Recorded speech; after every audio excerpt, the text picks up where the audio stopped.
Hi friends, ఎలా ఉన్నారు? నేను మీ శిరీష. ఈరోజు టమాటో రైస్ చేసుకుందామండి.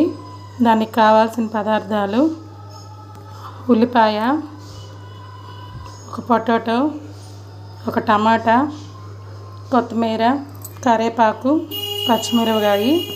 టమాటాలు ఇలా ముందే 2 మిక్సీ చేసి పెట్టుకున్నానండి. దానికి అల్లం వెల్లుల్లి పేస్ట్ కూడా దంచి పెట్టేసుకున్నాను. ఇప్పుడు ప్రాసెస్లోకి వెళ్ళిపోదాము. పొయ్యి మీద ఇదిగోండి గిన్నె పెట్టుకున్నాను.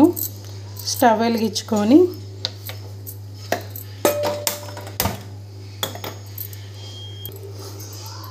దాంట్లో 2 స్పూన్స్ నెయ్యి వేద్దామండి. ఇది హోమ్ మేడ్ నెయ్యి, నేను ఇంట్లోనే ప్రిపేర్ చేసుకున్నాను నెయ్యిని. ఇదిగోండి 2 స్పూన్స్ వేసుకుంటున్నానండి. 1 స్పూన్ జీలకర్ర వేసానండి. దాంట్లో చెక్క, మొగ్గ అవి వేస్తున్నాను, చూసారు కదా. ఆనియన్స్, పొటాటో వేసేసానండి. ఇది కొంచెం వేగనిద్దాము.